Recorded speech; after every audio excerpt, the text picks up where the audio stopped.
अहानबमक्तदा सलाई story channel की महुत सिंजदुना Carolina खाइदेमना इकोकनोना खुरुमजरी वारी एसिगी ममिंगना अइगिना लमलानबा मिगिना पामुबा वारी एसिबु इबिरकपिना पांथोय ओक्रम हौजिक वारी एसि हौजरकलगे मयाम पुन्ना तामिनरसी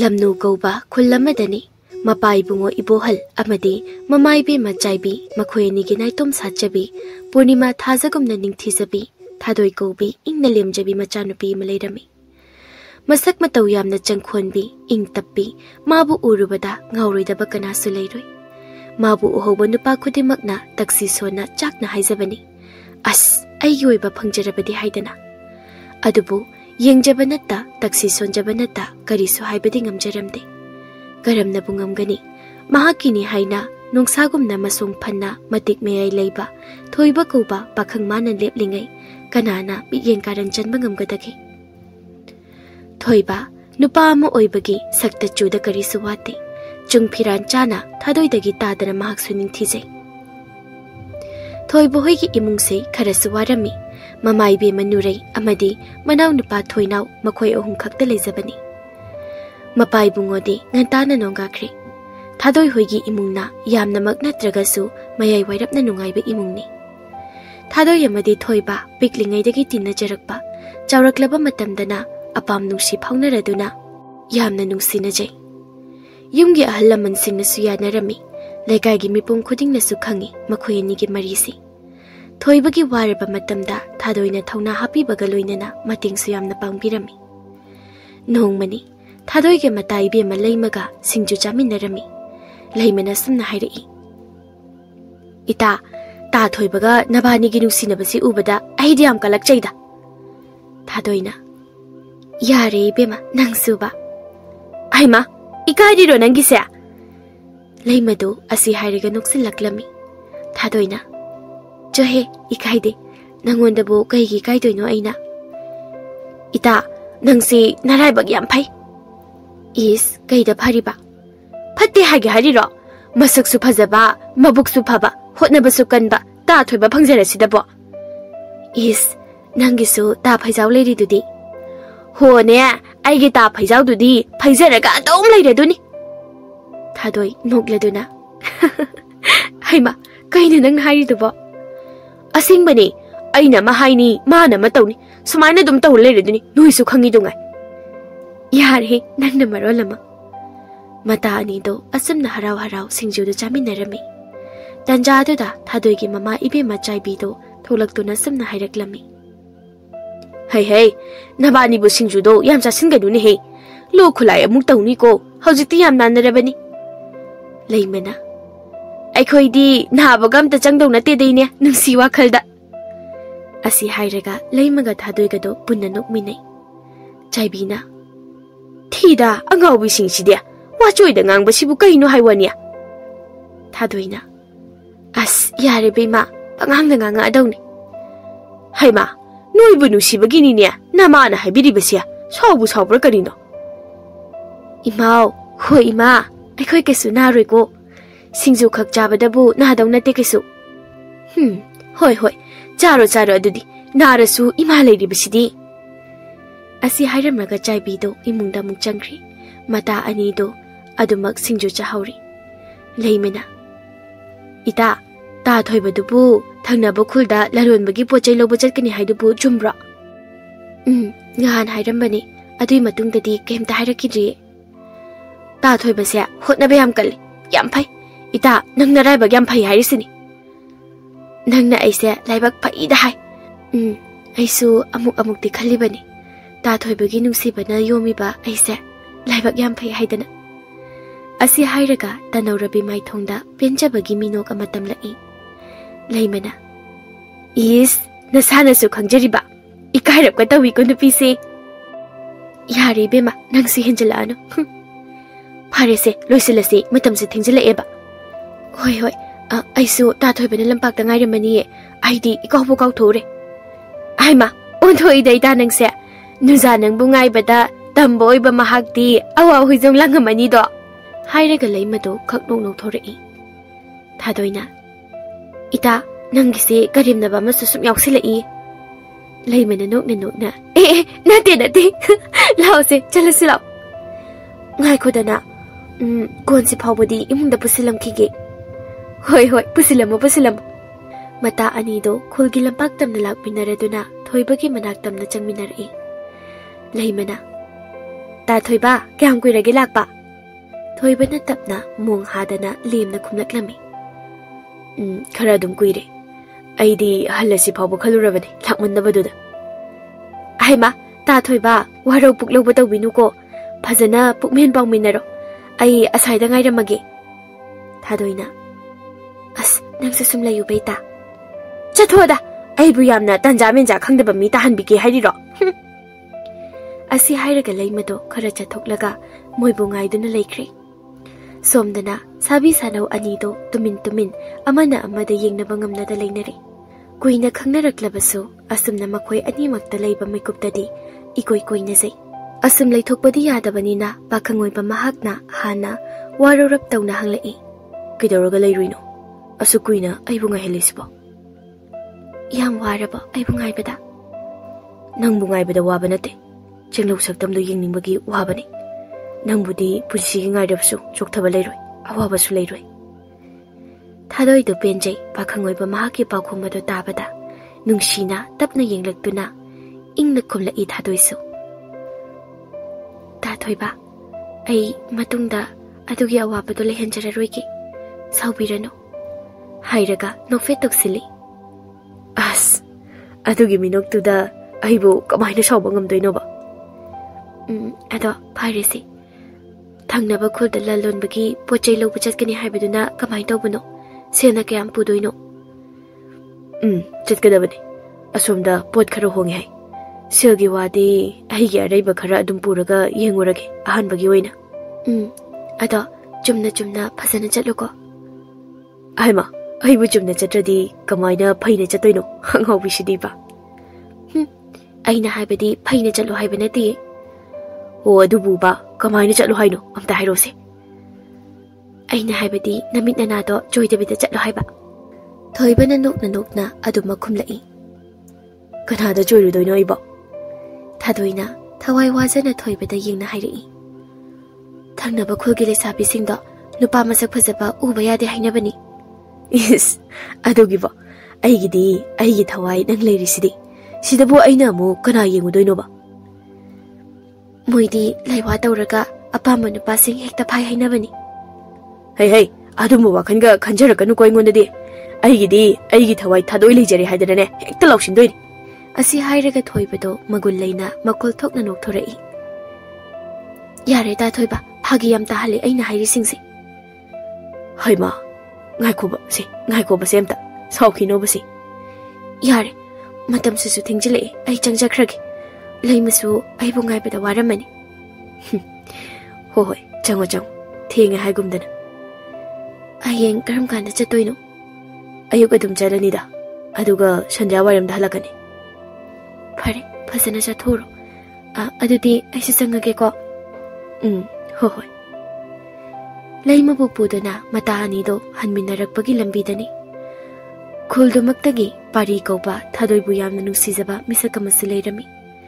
Thengnare lambida parina chatlambadagi chap leptuna thadoina la ibadu nungsina pamjana pamuna yengduna naksilakpado tapna ingna lemjana kaurei. Thadoina chatlambadu leplaktawna khumlai. Ke haige ta pariya karai chatloina noibo. Itaga ibani asida ta thoibo narubani ta pari di karai chatloino. Pari thadoigi wadu tabada kitang nungaijadi. Nungaitaba pumbalo siladuna momonokna asumna khumlai. Aibudi itaw ya hen hoida chatlubanida. Oh, phare dudi ta pariya ekhoisu thingi yumda halage ko chalage ko ta pariya. Hoi chalo. Pari thadoina chatkibadu mamit guptani yengja hawi wakhalda sukhanjarei. Thadoi aine nangbu nuksijabase nongmagi asum hengalai. Nangnadi khangbideko. Ainasu isinsina thadoi ai nangbu nuksi haiba ngamjade. Aigi nuksibana maram oiraga nangi nuksi lambidadi ayetpa piroida. Nangna harauna nungaina lejabaduna aigi apenbo oijaribani.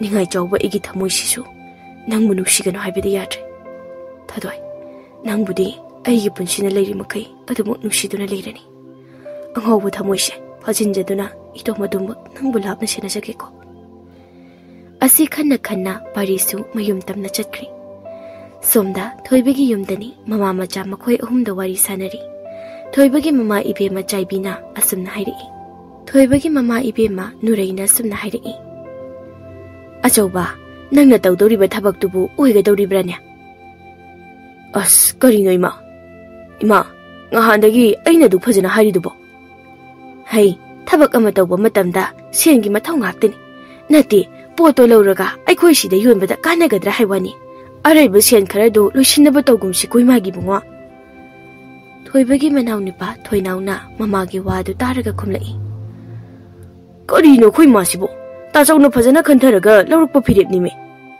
hai masi masu yausile iman hairi sei tawno haiba natti ni noibo tung mangengo haibini ne thoibana hoi phare sima nasa phana na batawrage ai heyinga na chatoini thadoi desu hairamabani hoi phare thadoi ne nungai tana ba thaba khak tawba yade koimagi bungo thoinauna is adudi akhoi ta chawni hena khangabani palem ho palem thida angawbu side chato ashaida lerusu chalo nangama thoibana atomba nangna hayeng pochai thamam semamuko ai khara thingnamna halakani hoi da chaw thongal sida dum semage adum tawrsi phare chak thokna ba tawrsi hayeng di thabak thoram yami nganna tumna na ba tawsi asumna mama macha do chaki sing chaba loire do na tumba changnakri nongale thoibasu magi thabaka do chatkhri nureina macha nupa atoma bo hautorai hai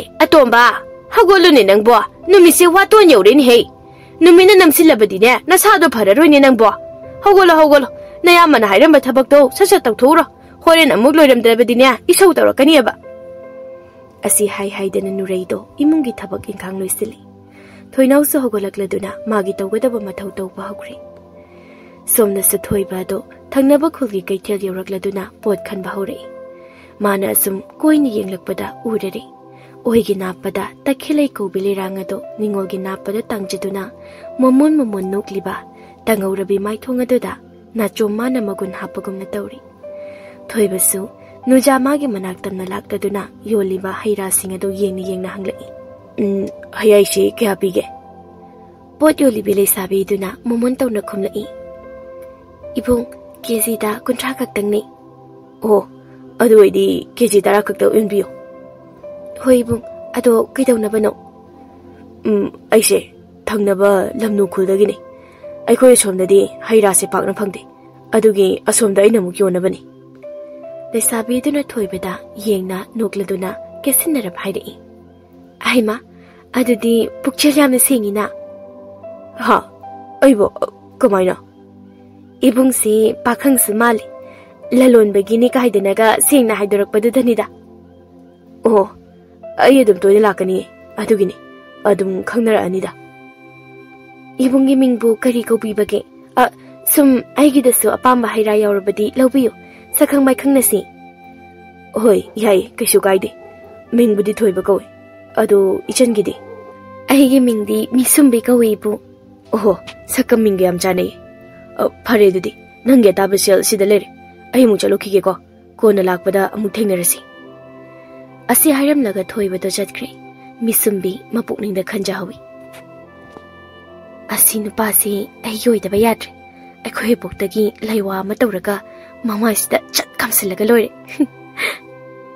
asumna hairaga yam hainada ba minoga manuktuna lehori misumbi hairiba nupi ase tawba yamna ngamba nupi ni masak mataw wate irang sakta oi masak phajaba nupa uba yade hekta laiwa tawraga pharaga mangona ngawhalaga selok thokpa nupi ni adubu thoibadudi mana tasena khoida jaruri adumakna magi oigi khanjakre mabukningda somdana thadoido mamai be machaibiga marai kanna yetnari thadoina ima aise yumsida yam leihaningdrabaroba hai adugi na tine nangbo noise hojikti anang natrabani ne na yumna kai panba yarabani ko thoibadisu hairo moigi ahalaman tharu haidana नुपीना थेंगना युम पानबसे अमांगबगी अमांगबा गाक्तनी याम ngana su panba phate noi se hojikti matam chap charabani wakhan taw harisini ko nang wakhan taw hai ima ta thoiboda hojik thabak ama horokpada ngairi bani ba sel pairam khiroi magi lejaba sel puthok jaraga tawjabani haiba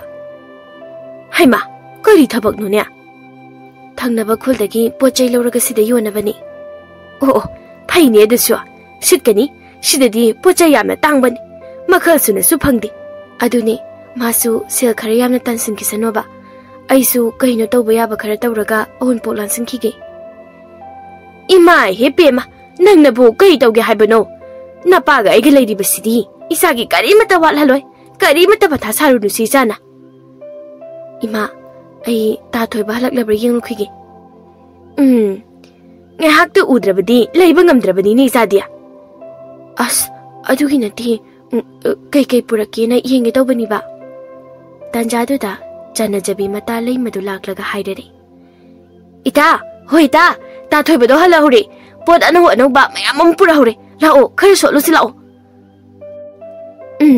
masigi sarang na bi sine hek ngang thorak pasima ba na ai chaluki ge kuiroi ita chasilao oi lao salase asi haina raga mata ani do thoibo hoi ki yum tamna laklami urare khogi miyam yum sinduna pot khanari ba do moise sangsilakuna posai singa do sum yenglei leimana ita ta thoibasi pot leibiyam haimi hairaga jiron tawrai as mi tani nangi karan dongang kanoba thadoi hoi leibado uduna thoibagi mama nureina harau harau na kausilei aima thadoi lao lao sida lao karigi adale paga leiribano nangbo thadoi sui kaina khumlei hoima leimana Ineya, ita se ikara ba mal, kita sangsilase, kita phamge, madi adum lepsarasani.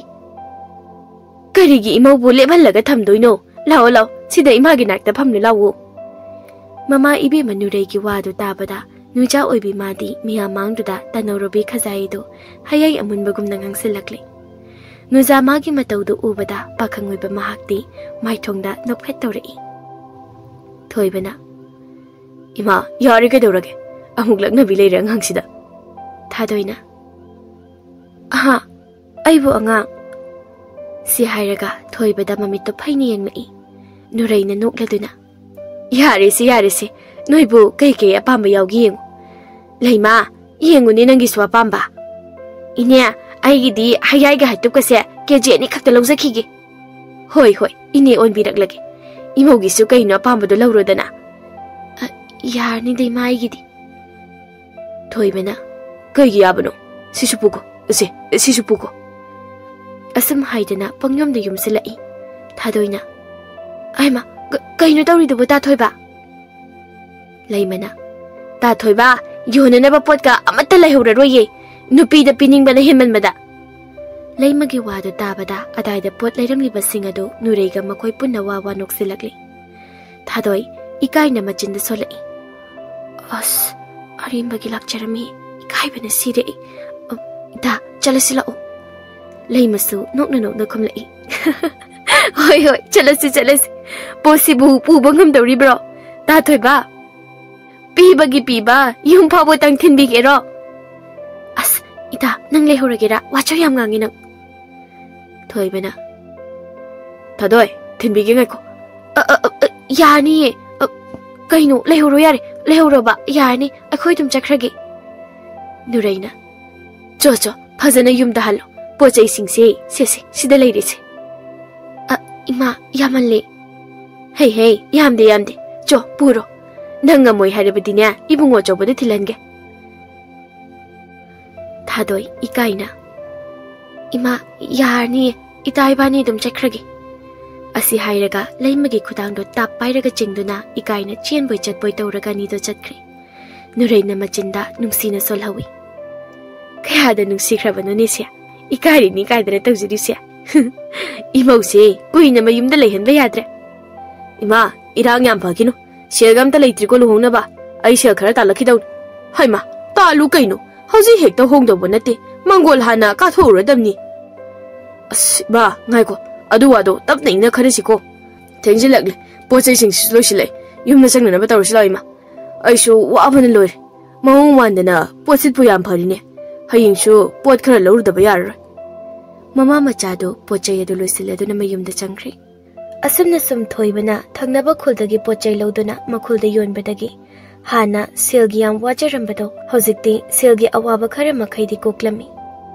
ꯃꯤꯁꯨꯝꯕꯤꯒꯁꯨ ꯃꯔꯤ ꯆꯦꯠꯁꯤꯟꯕ ꯍꯧꯔꯛꯏ ꯇꯣꯏꯅ ꯁꯨꯝ ꯊꯦꯡꯅꯔꯛꯄ ꯎꯅꯔꯛꯄ ꯇꯧꯔꯛꯄꯗꯒꯤ ꯊꯣꯏꯕꯒꯤ ꯅꯨꯄꯥ ꯊꯣꯛꯄ ꯃꯇꯧ ꯑꯃꯗꯤ ꯅꯨꯄꯥ ꯑꯃ ꯑꯣꯏꯕꯗ ꯑꯋꯥꯠꯄ ꯂꯩꯇ꯭ꯔꯕ ꯁꯕꯥꯟ ꯏꯪ ꯇꯞꯄ ꯄꯨꯛꯆꯦꯜ ꯁꯦꯡꯕ ꯍꯣꯠꯅꯕ ꯀꯟꯖꯕ ꯑꯁꯤꯒꯨꯝꯕ ꯃꯌꯥꯝꯁꯤꯅ ꯃꯔꯝ ꯑꯣꯏꯔꯒ ꯃꯤꯁꯨꯝꯕꯤꯅ ꯊꯣꯏꯕꯕꯨ ꯃꯍꯩ ꯇꯧꯁꯤꯟꯕꯤꯈ꯭ꯔꯕꯅꯤ ꯊꯣꯏꯕꯁꯨ ꯅꯣꯡꯃꯒꯤ ꯃꯤꯁꯨꯝꯕꯤ ꯎꯗ꯭ꯔꯕꯗꯤ ꯂꯩꯕ ꯉꯝꯃꯛꯇꯕ ꯍꯧꯔꯛꯂꯤ ꯊꯥꯗꯣꯏꯕꯨꯅ ꯀꯩꯁꯨ ꯂꯩꯇꯅ ꯈꯜꯂꯛꯂꯤ ꯊꯣꯏꯕꯒꯤ ꯃꯑꯣꯡ ꯃꯇꯧ ꯁꯨꯝ ꯍꯣꯡꯂꯛꯄ ꯎꯕꯗꯒꯤ ꯊꯥꯗꯣꯏꯗꯣ ꯅꯨꯡꯉꯥꯏꯇꯅ ꯂꯩꯃꯗ ꯀꯞꯅ ꯀꯞꯅ ꯄꯥꯎ ꯇꯝꯖꯔꯛꯏ ꯊꯥꯗꯣꯏꯅ ꯏꯇꯥ ꯊꯣꯏꯕꯒꯤ ꯃꯑꯣꯡꯁꯦ ꯑꯩ ꯈꯔ ꯅꯨꯡꯉꯥꯏꯇꯦ ꯑꯩꯉꯣꯟꯗꯒꯤ ꯂꯥꯞꯊꯣꯛꯅꯤꯡꯕ ꯃꯥꯜꯂꯤ ꯑꯗꯨꯃꯛꯇꯤ ꯑꯣꯏꯔꯝꯃꯣꯏꯗ ꯅꯪꯅ ꯍꯦꯟꯅ ꯈꯟꯖꯤꯟꯕꯒꯤ ꯁꯣꯏꯔꯝꯅꯤꯗ ꯏꯇꯥ ꯃꯍꯥꯛꯅꯒ ꯌꯥꯝ ꯃꯥꯟꯅꯗ꯭ꯔꯦ ꯏꯇꯥ ꯉꯥꯏꯍꯥꯛ ꯁꯪꯕ ꯃꯇꯝꯗ ꯏꯅꯥꯛꯇ ꯂꯥꯛꯅꯅꯕ ꯇꯧꯔꯝꯕ ꯃꯥꯅ ꯀꯌꯥꯝ ꯀꯨꯏꯔꯦ ꯏꯃꯥꯡꯗ ꯂꯦꯞꯂꯛꯇꯕ ꯍꯣꯏꯅꯦ ꯑꯗꯨꯕꯨꯕ 마수 타박 ama tawribанina chinbagi soiramganiye potsu phajana sitli moigi dukando aduna pot lawthok loksin tawbaduda sangda boiramgani baita ita aise pukchil yamna pikpi tarabra ita nangna yam nungai tragana hantak halakpadane ta thoibada thengnarase na hairasi angakpani thoiba magi thamoi sisu asakkuina awa nungai pumba saruk yaminaraklaba thadoibu kauthokpa ngamkhe misumbiga nungai ba ipakta tauduna nungsi ba wari sanaduna harauna nokna khena leiri misumbina ta thoiba aise noida karam kanda pubidoino ba thoibana nokna aduma khairi nangbo aigi tung in mangam gadrane aidi yam lairibi mungi machani ko nang leiba hina gadro adugumba ba choido ngambirakan nanakte leirege haibai natro aibu pubirodana hairise awa nungai pumba thingna jaragi pamuba nangi damakta misumbe nangsi yam nungsi nanakdagi lapna leiningdre aina mathang lakpada nangbu soidana purani aina asengmagi ro da thoiba mani asengmani phare adudi da thoiba ai ngairam doini ko da thoiba lakpa ya wana ngairam doini wahagana nungsibi aigi misumbi aibu pungau hun mangambi nangi karamba mayaina noba aibu asiyona nakta lehan mangambi sibo misumbido pakhatlap tawi mabuksel sengdabanina is kari wahaino nathamoi warakpa ngamjadraga aima saurabo aina nungsidana laknabani mi nungsibe se sauranusi aina chalamdai sida nangna dumna lehoradi karamnai khongsi thangduna chatpa ngamgani yare se ai ke sum khande phajana hallo aduga ta thoiba lakpa aina wana ngairam doini ko aisu halage nangsu phajana leiramuko mathang lakpadadi nangsu nayum masingbada pura dawni somdana pariga yaihengasu parigi pendaba kholaw mayamadu taraga yaihena pukning phathabiri parina yam nungaitana haire ita ai yam ware nungtigi magi masak uragana heli phabu nusibase ai karamna khangu haibanu ita as nangsu ontokpanu piyamade ek nusi saluida nusiba haibasibu tamma ngamrani ita atem kem khanbagi mathau tadriba hojik nangna pamisi kaino aigi nusibana maram oiraga mangonda awaba pibade ai pamde ita mabu asumlona tumina nusi jabasina tana ai upai leite ita asi hairaga parido nupana tabagumna kapthorai yamna nusi jabani thadoibu mana nungsire haiduna su asi phawba parina thadoida nungai roidaba wai ama phawba haiduna nungsi haiba phawba phongtoktana leijarakpani thoibaga thadoiga gi mari khangdaba kanamata leite adumaknasu parina thadoida nungsi phongtoktabani somdana thoibado mamaibe manureiga kanna khatnarami thoibana ima ai tasena thadoi cha pamut aina khoida jabi nungsi jabi ama leire ma boina aigi punsi khongloi oina chaminaba pami hai karina nupa macha nangna hairiba wahai singdo ha wahai do nang anirak suna hairakan ima taningde ko taningde haribasini thoibana makhokalap mamada hairi karino ima aigi himinagadaba misa khanbasibo aigi thongna tabro masagi wadu tabada nureido saubana luton yokri masada dumak sauna cheri nang hojikta du hairigi hekta yarabro ha pisak piklingai dagi nang buda sena jaduna Nangi awaba kaya da masama kini khalaga nangi awaba kaya kauktuhan kiba mana kamdobno ha khumuni na chindo khumo thadoi na egi hona bire haidina aina ma lauda ba yade ha belebro aina mangonda hona biyo na haikibro mana ta ikai khangda bisadana tawjara pangaktani adu da khangde aidi ba lobu ngamoi aigi su aina nungsi jabi kana ma leire hai sa tawbi man khangde ba sa ni hakya pamaduna matam kuina dagi nangi khanjaduna hinglibi mabu mirai ba khagya roi As, karino, sida wayam na bagi mathaw dade. Masu, mabu nusijaba kana amaga lejakisane. Aishu, aina nusijaba maga himinagi. Hey, nang sibu, aigi isa thoibuduro. Ha, atuk yamna minusi khangdaba. Ima, wayam na ngangna roi sisi ki batangda. Kari gi ngangna roi doribano. Asoba, nang amukta wakhal taw kaidorage. Ima, aisa ngawu malurabo. Ai ngawni ni ima. Ai ngasimak mabu lorugani. Asi haramaga thoibado thongal tamna asawa maga loinana misumbi bu lawruna bathorakli tanjadu da thadoi ga muk thengnarari thoibado machinda pangang ngang zerabasu thadoi bu hek uba mikupta mapuknungda karino khangdaba mi hunamate chonglai adubu thangnaba mikupta misumbi bu ningsinglai akan balai wani misumbi na thoibada thakibado adugi mayaina thoibado minungsi khangdaba haibado oiri thadoi na yam nungaitana kapli tauna tapna kaujari Athouba. Kaino, Athouba na khalisibo. Aina kidorage thadoi. Aina unasi haidana pau haikibasu. Athouba di karimata hairakti. Aigi nakta da lairamba nangna karigino. Hantak matam kharasida atuk yamna hongiba. Inakta ngahak phauba lakani khangdribasibo. Hema, thadoi. Aisibu nangina nakta dum layu hairibro. Isagi thabaka amada tawrurana hairibro. Thadoi tapna dum khairai. Thoiba, aigi nakta dum layu haibadi aisu haikidi. Thoiba na khara saurabna. Adudi kaino nang hairibasi. Aise miri moirabo ningurobo. Matamgi matungina aduma khong thangba tabani. Hana nangina nakta adum leirami haidana haujisu adum layu hairibro. Taba ngamdre pakhang oiba magi wahi singsi onthokna su kankreda nupa oiba magi thamoisi. Asukuina thamoi masak khangnaduna nungsina jarakba mahakna haidorakiba wahi singase tarubada tasingna kaikre nuza magi thamoiti lokhat bayadana machit dising thokna kairi tunga sidi khumakhidre wa magta hairakidre tholakhidre machin banage wahi ama phawba mamit ira chena amuktang warona munna yenglamduna chatkre thadoido thoibasu amukhana khamkhidre chatkre masu misumbi bulawba thadoina sum kapna jelakpada mata leimaga thengnarari leimana aima ita Kaidorage nangbo, kaigino nana kapisi. Si, hayo ba kaidorage? Thadoido, chakna wana kaplaga matada paudam lai. Ita, tasingna ayam na wari. Asi hairaga, hikna matabu kondo na kapcharai. Ado, kaidorage basi, ayonda hayo ba? Karay chatluno nangbo. Asi hairaga, matabu konsinbi. Thadoina thoiba na hairakpa, udlakpa mataw pumba laimada tamlai. Wado taba da laimado asawba na kaino matawkre yam sawna hairai kaino sa olaba mabo aduma hairambro hayo ha thadoina kapna khumlai hairam hita aise ikai khangdabi yamna henjan bi tarabro ita kaigi nang ni henjan mata doino nabani gi mari bu khangdaba kana lege le kaisida ita ai hojikti kaidok doino ai wai ita Laimana nungaitana themjinbire matabo. Ita yarese yam khanjalukino. Kaino asengmadudang khangdokise. Ta thoibaga wari amta phajana sanagise. Yarese kapana toklo. Somdana amu thoibado misumbi hoigi thongala leptuna misumbi be tholokpa ngairi. Masasi ihaidi hainingdrabani thadoi hek urubadagi. Wakhan charangnaraga leiribani. Misumbi su thorai. Misumbina ta thoiba. Tai. Ay nang bulak labani. Misumbi na yam harauna. Aha, asing bagira. Mani, asing mani. Kaigino, asuk thuna. Ngasay di mathang lakpada haibaday niya. Ay nangga kuy na lap na ningdre. Adugini, nangkay kalige. Ay gidi, adam iyayaye. Pari, adudi jalasi. Yara bra. Yare, lao jalasi.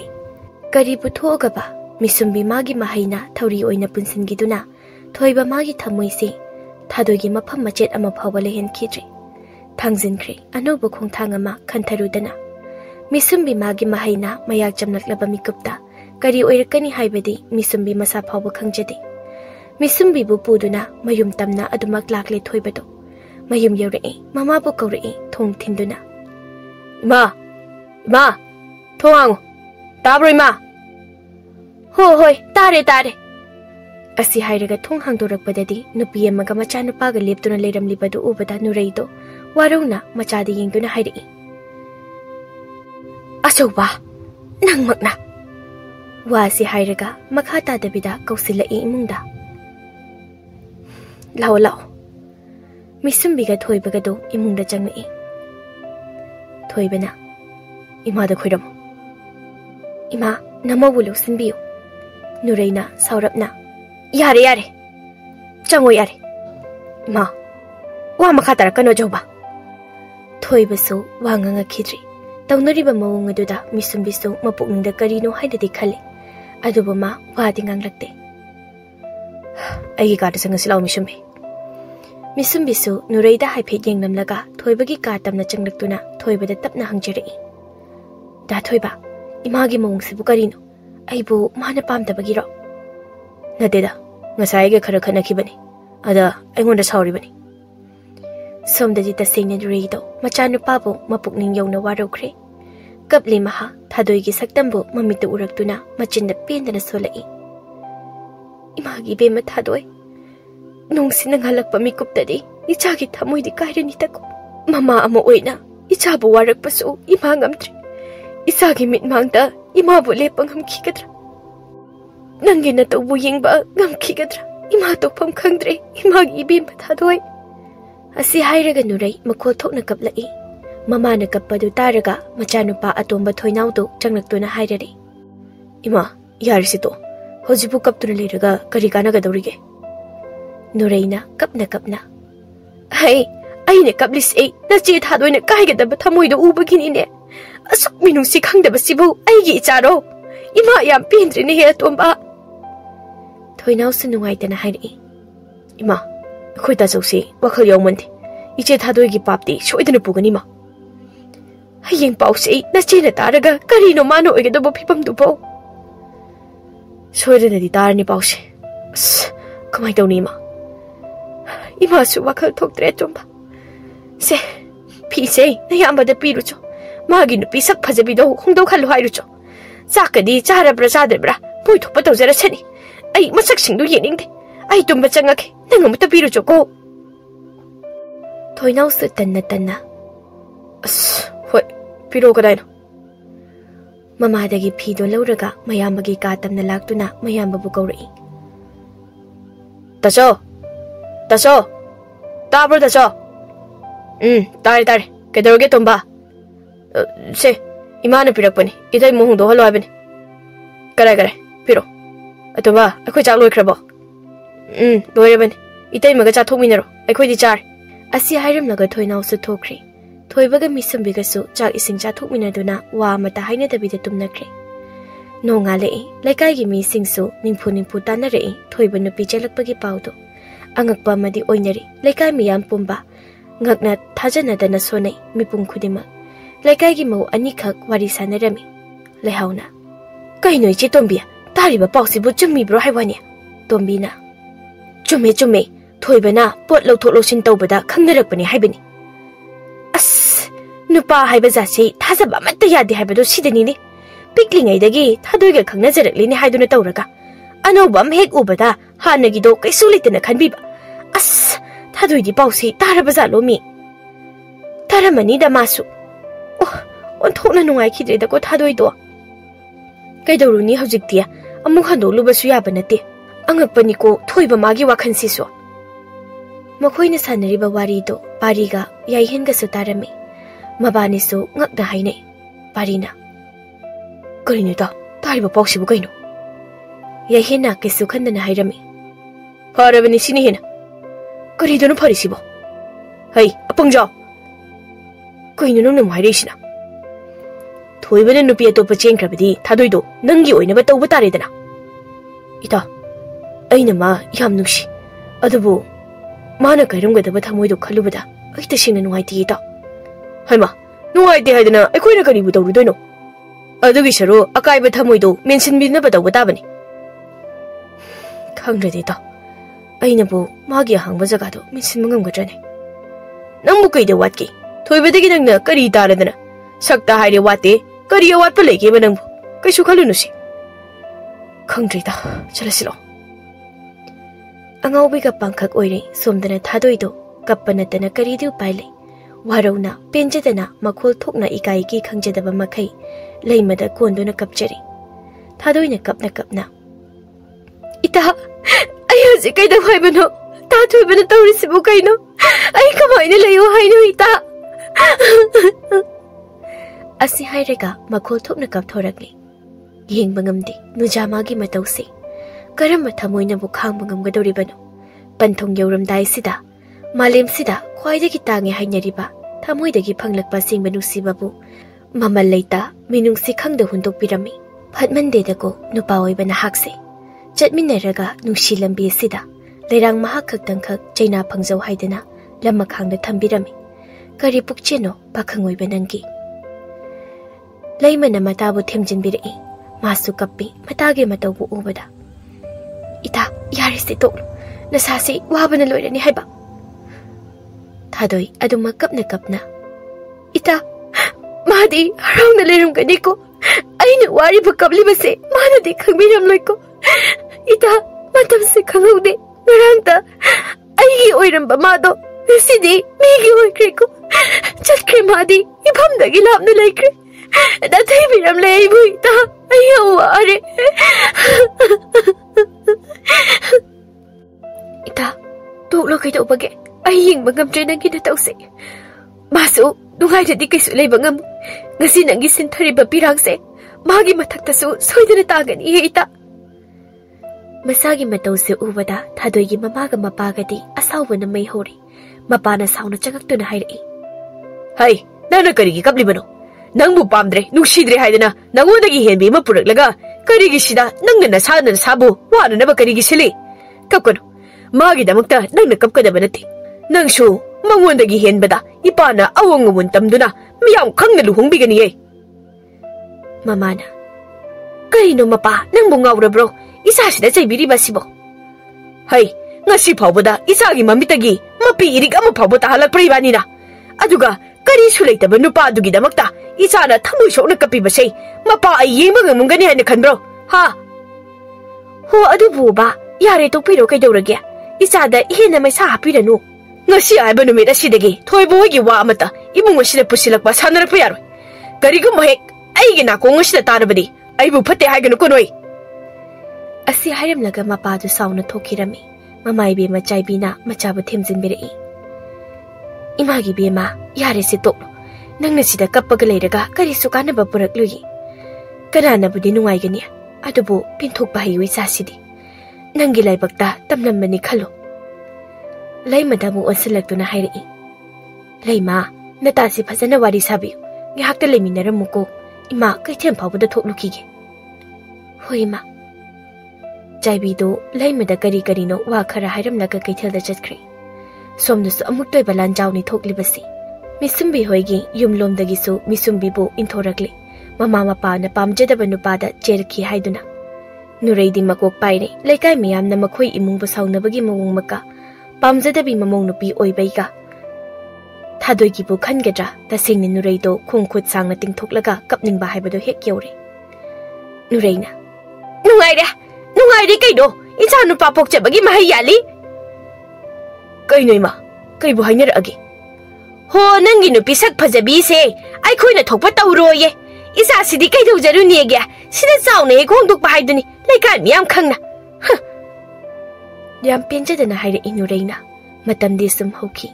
Thoibaga misumbigasu yana naba sinduna luhungbasu loikre. Misumbisu yumkoibagi wakhan kaya poklamdi. Mana thokpa ama tawduna maki senduna hekta laithoi. Thoibagi imung yumba nungaibadi oiramde. Ngahak laitana misumbiga nurega adumak launarami. Thoibana. Misumbi, nang hanaga yamanaje. Karino, nang natawriba mongsibo. Misumbi sauna. Aibu noigi minay oina purakpra.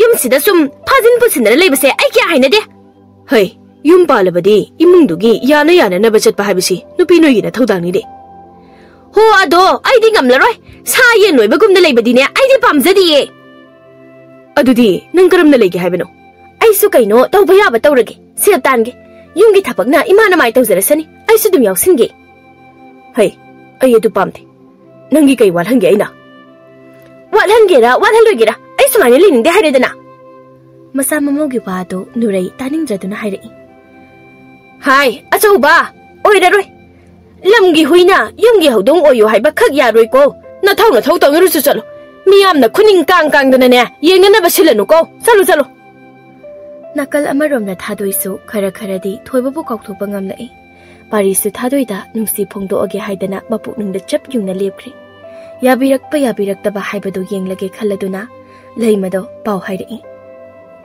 parina leima ai wam khakta hage haiduna nangbu angang da kokto anmani ta paria kaino hainingbado dum hayo amukoi thoklaga leitrasu ai thadoi bu yam nungsijarak pukoi leima mahana thoibaga khangnar ai isinsina phongmangam dabani hojikti ai tumina lesin ba pamtre aduna nangina tingamata logjagi leimado parina hairei bawado ngakna amadi harauna taraga hairei aima ta paria adudi nanga hana hairo uyadraba ngahana haira adi amado thamoi leina narido naramdabasu yabani ta pari nang nupa thokmanne ko nang nate aishu hainingi bani aduda magi ari palaibuda ai haiba ngamdabani aigi nusibana maram oiraga mangonda awaba pibado ai pamde leima hauji sumangai aina hainingi ba kharasi hairabadi yabiraktrabasu ai wa makha tararoi man aibu hainadana leithokibagi sarukpadi aigi thamoise warabasu wana khangjage leima nangna mabu umta koktopiro hayeng ai lampakta ngairamge nang soidabida mabu puthopiro simatangdi aigi mating pangbiu leima hoi ai soidana puthorake adugi damakta ta parina kaisu wagano pari harauna as adu matangdi sohenbirakanu ko nabungna su ichangi dobuman sigi kaujiroi yareda adu khakibo adudi hayeng thinarse ko ta paria hoi leimadu thadoi hoigi yum tamna laktuna thadoi bu kauri thadoi kai lege tabro thadoi se aima ijala idana chango magi ka da leibani adum ungdana leirabani ngaudorabra khangdi haina tanaba ma ihaya de tawrisi ima ma hojikti ungdana leibaga yararoi khangde nangna khara hairamu imane ko ka ngawi tawrisi hoima haigese kaisu khaluranu asi hairaga leimadu thadoigi kada changaktuna thadoibu kauduna wa hairei ita kai lege minangbo ai laise khangdro kem khomakrisibu kaigino ba nupa amagi damakta natabu kaurabrana ha as wachoi dongangrasu adum changu ai sida leye haima khangbiri dana ai bongau biro I kuirena nangdi ngauba nasa khangjadribo as chaka charabo nangbo kai chatluino sida sum lakpro sareda thaoigi laini paho matamgina kai bawno haise nang tapari namtang unaningi haye kamai tawsiba tapari na di kaigi ai unaningi ba kai maram lege maga unabage unaningi hairamnina maram amadi lermani kaino hayengsa habida tho useba lampak phauda as kaisu maram leite ai thopatale lekai mina uraga ai hami kai jai deita taning de ko kai doino nang kari aramba soiba tawradana thokta ba yaroi ko ai nang soidana purakani dana hairambani thadoi laimada phaini yenglaktuna karigi nangdi nachinda yarumiba nang hek thokcho aima aigi mai chop hanba yaroi ko ita ai di haisini as ita nang mu ngaurabro kai nu ngaurabo haibo mina du phajana wa matang haijage dana puthupiro na hairaga aina talinga moina haigadraba khangde ai thokpa ngamoi ko ai di haijarisini ai di khangde ai so hayeng ek tholaktabadane ibani su punsigi kaunaroi ai chale ko hayeng loisilaga leiramo mana hainingba khara hairamlaga leimado thadoi hoidagi chatkhri nakal amarom dana misumbina thakiba mahedo mayak chamtharaktuna thoibana misumbibu hanna yengbiraktri hojikta da thoibado ningamlaktabana pikthalakduna machinda ningamdana thadoi bu ningsingduna solai thadoi Chamjarabi nafamda minam lubagi phangle ngasidi chaina nanak lakpasu ngamtre kuire nangi saktamsu udaba pallasibu khakatkibasu ainene pallasigi marumda ningamda tumin chaina khangnebasisu aine hairaga thoibado makho thokta thamoida kapcherai ayengdi mabu amuktang oirabasu magi saktamdo ujaba phangbre yemuke wari tasengna ai mabu udabada yam wari nongalakle haina khiba khanjakhiba numit ado ngasini karibu thoagaba nongdamba manadi khangbiramgani thoibana thadoibu ubak phangadoribra unaragana karibu haigadoriba parigi laibakna karibu tamliba yengba tabani mapu magi kumhai somdana parido monda yam nungaina matam kuinedagi ningjarakpado hairege khandana mayumdagi sor pungpham yenglaga maka lamna thorai nakalamadana thoibado misumbiga launaba yaba makhai launaramlaga matha isa sana thoklei somdasu leimana thadoibu paribu unanaba hobalaklami ita tarita chango aisida leye kaidorino nangbo hangna changlei philo seliye lao kaigi phino ise thoibi hoida yawba marubdo phange adugi imana piramba ada loisilaga pulap thamkhrage tawbani yam phare luhongbada punanaba kanagi luhongbada punabano nangi natradi aigi oiba yabro angobi sidi nomagi karana mata hotadi tumba yadabro itana as yarese nangi phigase kora loisilase chanana batawrasi lao thingi thadoi yang na khumdori koino kai chatpagino haima koini gi sidia ngauri dana phasana nangdia koino airo nanglo ngauri se ho nang ni ngauri se nang as yarese phisilo sin makhar yausilo ho nangi phiga lairi laom ta satlasi thinge mya karai da no mita lakta lao ngaiko ai phanem ta sin torakige mata ani do thokminarai lambi da asum lakpana lampak yogodaba khara watlingai thoibado lambi mapanda hoba khonang pambi amagi makhong da phamduna leibado thadoina hanu uraklami leimada chiron torai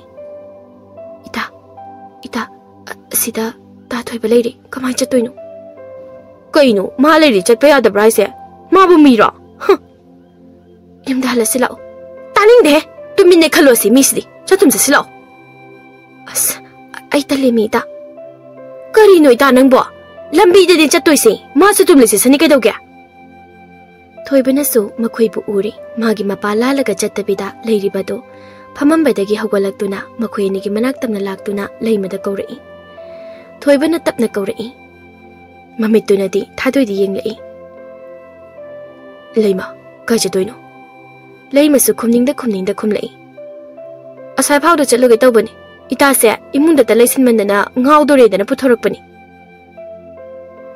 thoibana ai thadoiga warim ta sanajage leimana usitana khumlei kari wari bu leirige itaga sanana ba leima ai bu moi kai ba bibirano aroi boina amutang sanajage thadoina khara saurapna ita chalasila arimada matam manghalaga leire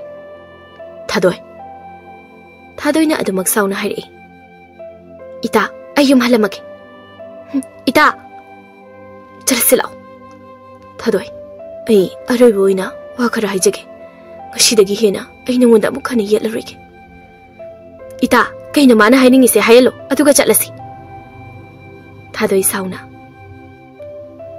kari mu haina ga dawrige hase ai sida leiramage sasar haina ro ko ta thoiba kaino haining bado khara thuna haibiro ai khoi thengkre hairamaga leimado khara chathoklaga laikre thadoi nang ingonda yam sarungani warurungani haiba ai khangi ai bomta ngakpiu thadoi na mapi ira chena khumlai adu haibagi kanaba leite hausikte ai gi khan thauda ba soiba khong thang amana ai nangi da nakta naksin basung amtre chatli ba lambi duda adu mak nungai yai phana chatpiu punsida nungai ba to oibiu thadoi phare ai chatlage phajaba haibu wahai ase mai thungda yauba ama mu koiramtre nuksiba ko ba mahaki mapan tangja boirame inakta gi lapna nangna leiraba matamda da khangle aibu nungsi aibu thadokloi aigi damak lepkani hairam banangna karigi ifamdagi lapthokibano asi hairaga gablei thadoi थोइबसु कपली कपली अदुम खुमलई एबोम तंग हकपियु आई नंगी हिंगमिनबा पामी थादोय ओइथोक्लरोइदबा वारी अदुगिदमक्ता पुकनिंग वाहनगन हेना हेना अवाबा पिबिरनो कैदौबगी असोनबा थमोइसिबु काइहोबिरिनबनो अइगे lumpy पुंदबा Nandi नंगी नुंगाइबा लंपीदुदा अदुमक चचख्रो अइगे माइकै अमुक खना हिंबिरकनो अमुक खना नंग अइ थेंगनदबसु ओइसि असी हारमलगा थादोइदो कपना कपना लेइमबु पुदुना चतख्री थोइबसु पाइ लेइते थादोइना चतख्रिबा माइके दुदि येंगदना लेजाहोइ करिगिनो नंगना मागी ममांगदा नपीता हालिदुबो थादोइना थमोइ सोना खुमलई इता अइना ख्वाइदगी नुसिजबा महाकना इमांगदा लेबलगलगा अइबु करमना खांगु हाइबनो ngasisu magi nusiba ifamda leiri ita adu hajikti oithokpa yagidraw arembada nasa bahanganoi ta napiga do taithokose ta pari ukrabadine amuk nungai roiba thadoido nungai badi natti nungai taba pumbalo sinduna pari gi manak tamna lakle uri pari na sumoi bolak bado pari do masa pakhalap tause matanta mu khaiche os kori no shashina nikpugum torlisina ta pari kyam koirege lakpa अखोई खरा तेंख्रे सावया देखो असी हायरगा नोक्सिली याइदा कैसु कायदे लाकपिरिसिना हेन नुंगाइजे अदो कै वानो हागे हारिबो पारी थादोइदे येंगागा मु हाइरई कैनो थादोइसि इनु नुंगाइदब्रो थादोइने तपना कैसु तौदिए ता पारी नबानी सानरो ए साइदा nga फमुखिगे को वारे असी हायरगा चथोक्लगा लेख्रे थादोय के हेगे साउनिंब्रा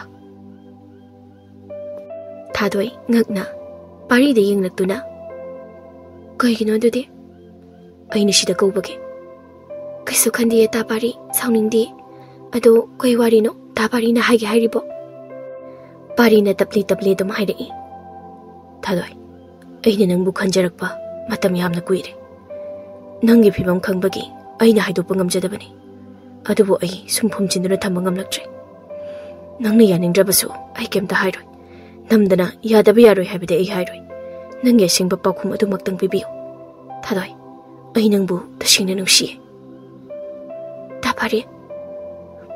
parina mapi ira chena adu makhairi asingbani thadoi ai nangbu thamoi singna yamna nungsi थादोइना पारिगे मतवदो Munna येंगलगा हाइरई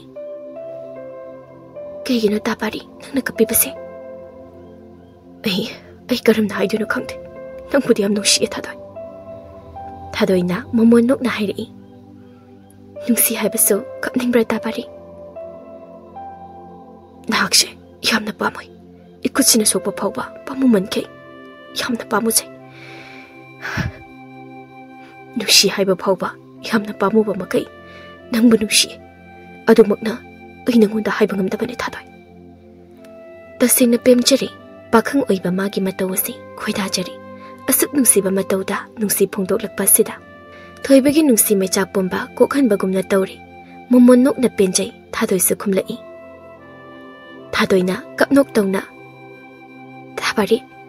थापारीना अदो यौना इबु नुंसिरगा करिगी ngahal makai haidriban यारे ऐसु थापारीना हाइबदो ऐसु थापारी बुनुंसि पारी हराउबना मसादो कैनो मतौख्रे मरै तदि तले आहा कैनो असिंब्र थादोय असिंबै रोबा थादोय इकाइना माने असिंबनी पारी नुंसिना हाइरे अदुदि ngasi मै खोइदे चटलसि ए अदुदि थुमन्ट्रो खंनबा फावबा हौद्रे खंनद्रसु यारे कैसु काइदे अइ नंगबु थादोपा ngamroi lapnasu leihningrei nakta dum thamning asuk kuina ngairakpapu amuk khana ngaibagi thongha leichei chalasilao thadoi aibu kai haidoino haifam khangre ta pari nangina tausi karimata hairno chalasibala oba ekhoida masimatang yabiyu थादोइसु अदमक या थोरकले